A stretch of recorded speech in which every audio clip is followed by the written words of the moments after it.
We were in decent shape there midway through the second half, and then we made some poor choices.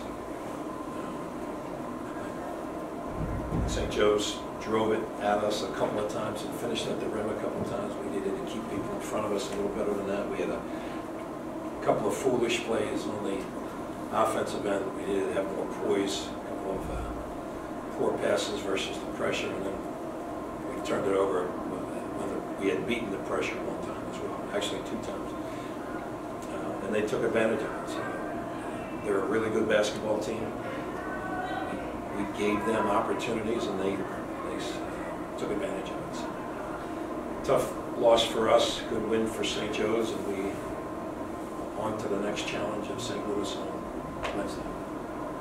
They're obviously a team that wants to drive their kick and move the ball over against shooters.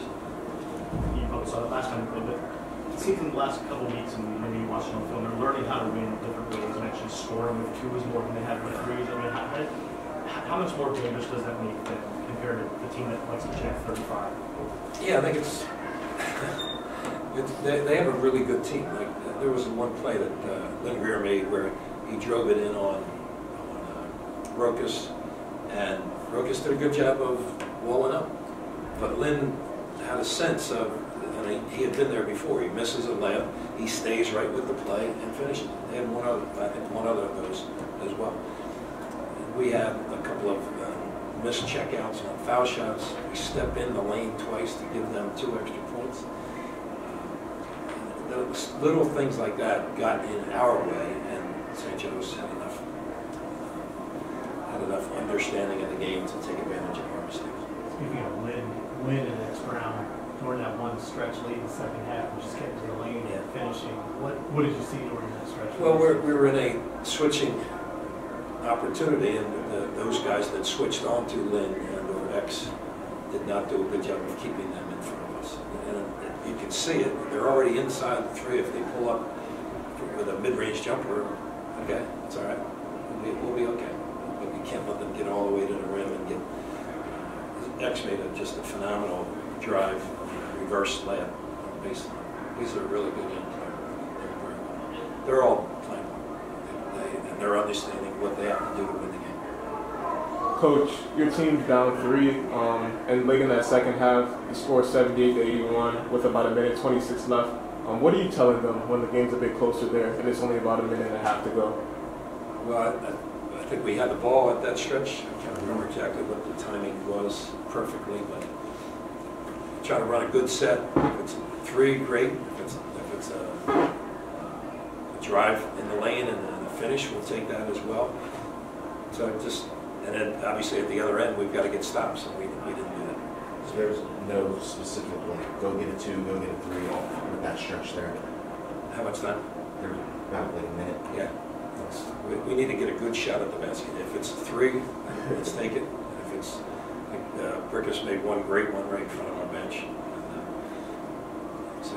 But we're not, there's plenty of time left. We're not looking to just say, okay, we're going to launch a 3 later in the game where we launched one of them.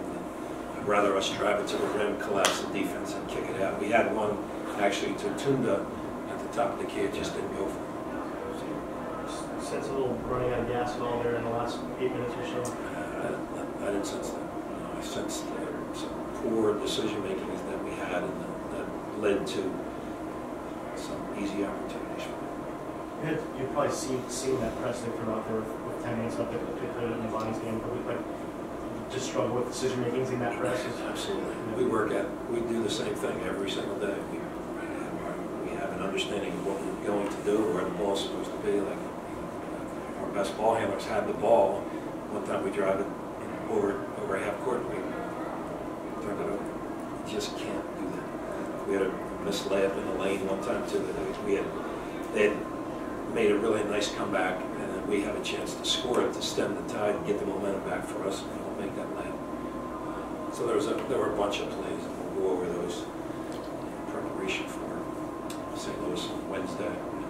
But we got 9 games left. We got an opportunity, and we have to take advantage of it. Speaking of where you are, you beat GW, went on the road to Rhode Island, played down to the wire, played these guys over the top. I know you don't want to hear that necessarily, but Where are you right now? Yeah, I mean, I think that's what I said to these guys now. I said, we're close, we're close, but we just need to be more understanding of the moment.